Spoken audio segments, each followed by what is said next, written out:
Resources District could be the first in the state to prohibit fall applications of commercial fertilizer. We will hear from the Lower Loup NRD on why they're considering a district-wide ban. Plus, farmers opposed to a public power merger speak out. Later, have a plan as calving season begins. We visit with Nebraska Extension, and young farmers share their concerns. It's time to grow.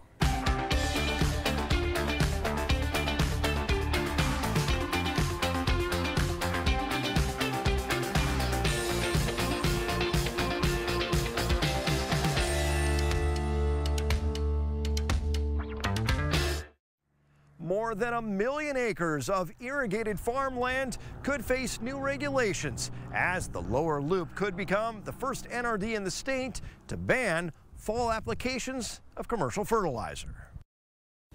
Nitrogen is a vital nutrient for healthy crops, so it's with mixed feelings. Farmers who depend on fertilizer may limit when it can be applied. Preemptive strike, yeah. Wells in the area are showing higher levels of nitrates. Tim Bartok says farmers need to show they're taking seriously an issue that's been linked to childhood cancer.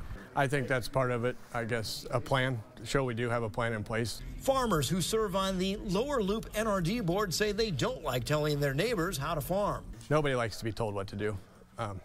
That's just the way we are.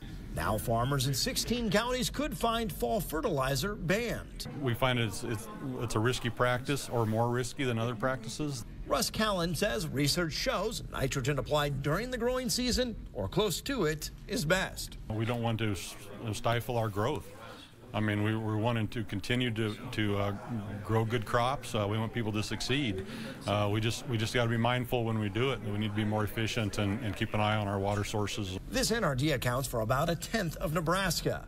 In our district, we have about 1.2 million irrigated acres. So it's a significant rule, and that's why we're getting out here to try to get to these public meetings where we can let people know what we're intending. Other NRDs have restrictions on fall fertilizer in certain areas, but this would be the first district-wide ban in the state.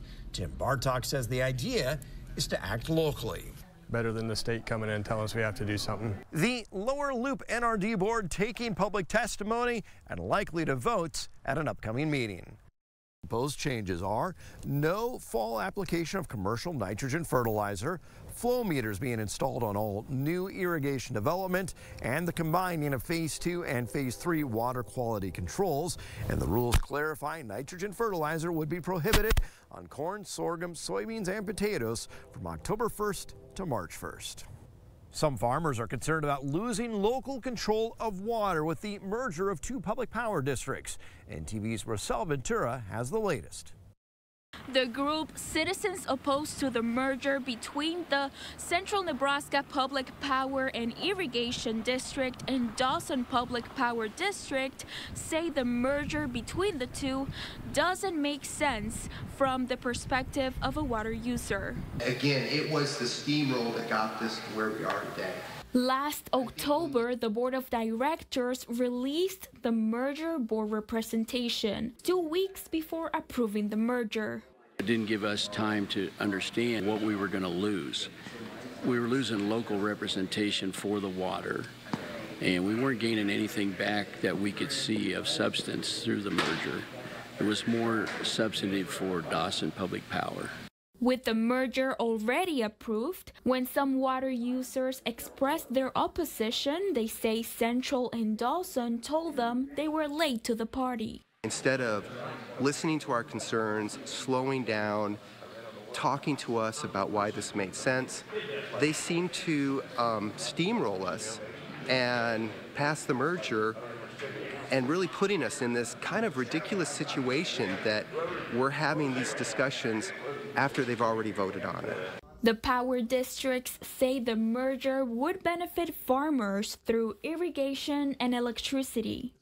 Simply the whole reason for consolidation is the fit and what we can do together. The ability to leverage the resources, our natural resources here in the valley. We're both about irrigation. The group, which now has about 100 members, filed a protest at the Power Review hearing in Lincoln and an Open Meetings Act lawsuit in district court. We've raised to this point about $230,000. The money we're collecting is being used totally in the litigation at the Power Review Board protest and district court litigation. Right now we're arguing standing for us to even be able to have the lawsuit. They say they are hopeful more people will join the group to continue local control when it comes to water decisions. People that are affected by the decisions should be electing the board of directors who are making the decisions. For more details and to learn more about this story, visit Nebraska.tv. Reporting in Holdridge, I'm Rochelle Ventura. Farm Bureau reminding property owners to claim their property tax credit. You'll need to include Form PTC 2022 when you file your income taxes. To do it, that can be found on the Nebraska Department of Revenue website. Those who haven't claimed the credit the past 2 years can still do so by filling out a separate form. Nebraskans who paid property taxes on real property in 2022 are eligible to claim a credit equal to 30% of the property taxes paid to both K-12 schools and community colleges. And Governor Jim Pillen says property taxes are out of whack as he delivers his State of the State address. The governor pledges to invest in schools and cut your property taxes. We have asked agencies to tighten their belts. Governor Jim Pillen makes tax cuts and school funding the focus of his first budget, limiting the growth of government to 1.3%. I'll be honest, I wanted to be a lot more aggressive, but, we have to make sure that all of these investments are sustainable long term. He proposes more money for property tax credits, plus dollars targeted to local schools so they can lower their tax burden. Every dollar that we put into our public schools also helps to reduce pressure on local taxpayers and property taxpayers in particular. I also really appreciated and applauded the governor's specific investment in special education. Some of Pillen's tax cuts will be popular. Providing tax relief for Social Security beneficiaries. That's an idea that I think many senators, including myself, will get behind. But some fear cuts will not help those who need it the most. Huge tax giveaways to millionaires and billionaires. Pillen will also find lawmakers split on his proposal to fully fund a new prison and to pay for the Perkins County Canal. The governor says those projects are sound investments and says his budget is designed to withstand economic downturns due to conservative moves elsewhere. Said we need to have courage to say no to the things that we don't believe are needed. Pillen says that includes leaving some open state positions unfilled and also saying no to IT projects at Health and Human Services. Some proposals, like tax credits for kids attending private schools, will result in heated debates. And while she disagrees on that issue, Senator Danielle Conrad says she welcomes the new governor's leadership style. It's pretty cool that he's not afraid to wear his heart on his sleeve. Certainly, the governor is likely to find support for many of his proposals, but as they always say, the devil's in the details. For every farmer under 35, there are several over 65. We'll hear from young farmers later in the show. Coming up next, we visit with Nebraska Extension about having a plan as calving season begins. This portion of NTV's Grow is sponsored by Acres Equipment, solutions for every field. Acres has what you need to get the job done. Calving season is here, and it starts with a plan. We visited with Nebraska Extension. Here's more. So there's a lot of things that have to be planned prior to calving, obviously. But if we're just going to get started, if you're going to get started February 1st, then there are some things that you can really start to have in order so that you're ready to go when that first calf hits the ground. I guess lay it on me. What are some of those things Sure. maybe somebody should be starting to think about right about now? So the first part, if we break it into two sections, I like to talk about, let's start with considering that we need a live baby and we need to make sure that mom's doing well. So it included in my plan would be making sure that you're talking to your veterinarian so that you know what to have available. So such things like your calving supplies. And I use your veterinarian because that's a really good source.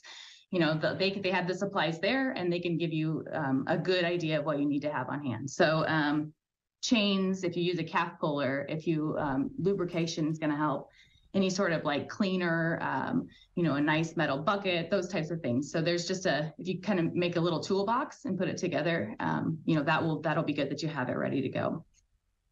And the second part would be talking about the cow. So we want to make sure that she's okay. So nutrition has to be started and we get her all ready to go beforehand. But when she's calving, you want to make sure that that calf is born alive and that the cow gets up and gets to nurse well, because the colostrum is going to be really important too.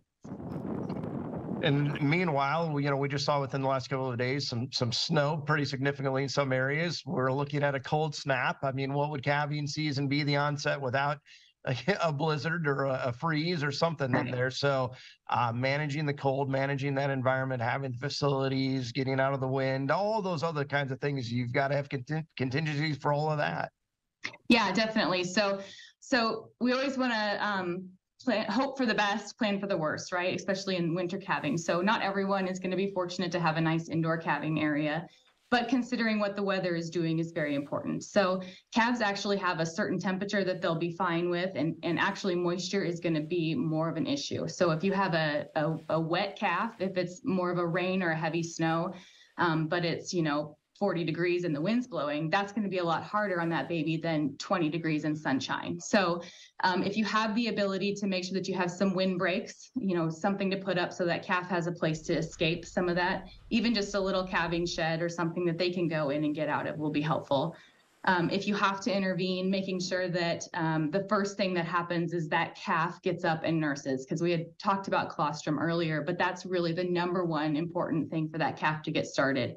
So all of the antibodies that calf needs actually comes from that colostrum, which is the first milk from the cow. So we want to make sure that that bond happens and they get up. So if there's weather or something that's going to interfere with that, then we want to intervene by either pairing them up or potentially giving that calf the colostrum replacer that it would need. And again, that's where you want to speak to your veterinarian for what product they would use. Natural products are the best. So the cow is going to be the best source. So if you can catch her and milk her out and then give that to the calf, that's going to be the best. But they do have some commercial supplement or replacers, not a supplement, but it depends on how much antibodies are in there. That's really important. So once you've got that live baby and the healthy mom, certainly you want that baby to grow and thrive and mom to continue to do well. And you've got to be mindful certainly where this fits into your herd health plan and everything else that you're doing. Yeah, definitely. So the studies have shown that the biggest time for calf loss is actually in those first 3 weeks of life. So we know that that's critical and crucial for that calf to survive. Congressman Adrian Smith has been named chair of an influential committee dealing with trade. Smith will lead the subcommittee of the House Ways and Means Committee. He says the Biden administration has failed to put forward a proactive trade agreement. He says the Biden administration has failed to put forward a proactive trade agenda and says he will use every tool to open new markets. Given the importance of trade to farm and ranch families, the selection brings support from Nebraska Farm Bureau. In the words of Farm Bureau President Mark McHarg, quote, "There is no one better to push the Biden administration to act on trade than our longtime friend, Congressman Smith. We look forward to working with him to advance our trade initiatives," end quote. Our Grow Weather Outlook is next, and later we visit with young farmers about the unique challenges they face. NTV's Grow Weather is sponsored by Acres Equipment, solutions for every field. Acres has what you need to get the job done.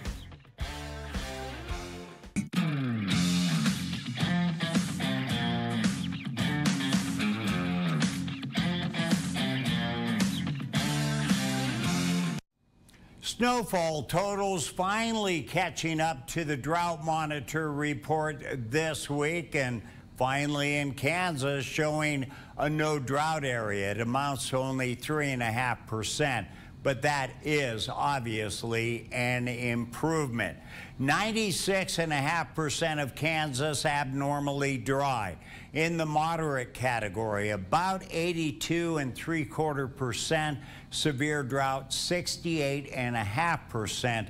And then the extreme drought is 56.5%. Not good at all. The exceptional drought, 37.5%. But that is an improvement compared to what we saw 2 weeks ago, as a matter of fact.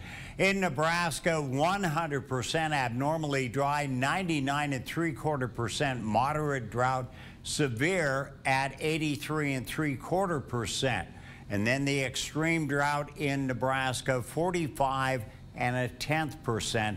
Exceptional drought has whittled down to 10%. So that is improvement. As far as February, temperatures outlook to be below normal for basically the northern half of Nebraska. Normal temperatures elsewhere in Nebraska and all of Kansas. As far as precipitation, I always like seeing this, and that is normal precipitation for the month of February. As far as temperatures are concerned for the 3-month outlook from the Climate Prediction Center, normal temperatures for both Nebraska and Kansas. However, the outlook as far as moisture is concerned, showing a big share of Nebraska and Kansas below normal for that 3-month outlook, just in time for planting season. Not good there. But the northern tier counties, mainly the Panhandle, eastern Nebraska, eastern Kansas, will see normal precipitation. Well, how does it look the week ahead? It looks cold, except Friday. And then Groundhog Day, we start gaining on it a bit as well. 36 on Friday, near normal for this time of year, or for February at least, as we see very cold conditions prevail tomorrow and the week ahead. But there is that warming trend that we will see. Normal high should be 37, normal lows 16. We're going to average a high this week of 23. Our average low this entire week, when you add it up, is only 3 above. The proverb, if February gives much snow, a fine summer it doth for show. Well, we'll take it. We'll take snow, rain, whatever Mother Nature wants to throw our way. That is a look at your Grow Report for this week.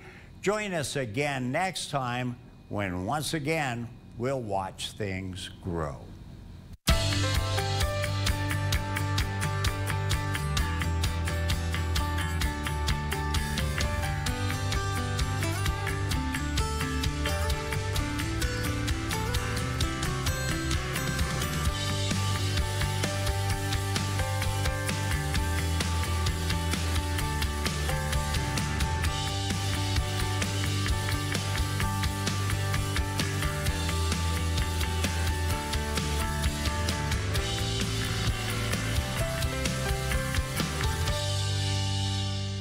Calving season is upon us, and we want to see your photos. Go to Nebraska.tv and chime in. Make sure to stay with us. Up next, we're going to hear from Nebraska's young farmers and ranchers.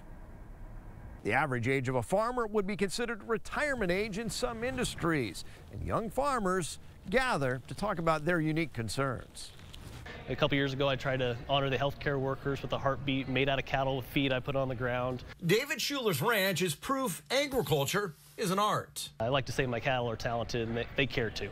Getting cattle to follow feed is the easy part. Being a 27-year-old rancher doing business with family can be tough. It sometimes can feel lonely in this rural economy of going back from college and getting integrated back in our family operation. But when he's with guys like Joe Melnick, he's not alone. We can network with a lot of people that have the same ideas and the same struggles, being a young farmer rancher. Farm Bureau's Young Farmer and Rancher Conference attracts 18 to 35-year-olds getting their start, including some who farm on the side but work full-time off the farm. One, they have to either support their family or insurance reasons, because trying to buy insurance privately is really expensive. But a lot of operations, whether you're farming with dad or grandpa, sometimes are not quite big enough until dad or grandpa leaves to support 2 families. According to the USDA, only 8% of farmers are under 35. The average age of the American farmer is 57. So there's nothing average about this group. Sometimes you have to be creative. So Having a bunch of like-minded people with the same problem, making creative solutions, is a huge benefit. Like talking over family dynamics. To understand how can we work with our families better, know that we're not alone in trying to get through those conversations. Some come with kids in their arms. Along with nationally known speakers, there are tours of egg-related businesses. But more than anything, a chance to connect with those who relate to their unique concerns. At the end of it, it's bittersweet. It's happy that it's over, but it's also sad that it's over, so. Those young farmers and ranchers say they enjoy this opportunity to get together and connect with their peers. As we come to a close, don't forget to check out daily updates from KRVN each morning on Good Morning Nebraska. And we'll see you back here again next time as we see how agriculture makes Nebraska grow.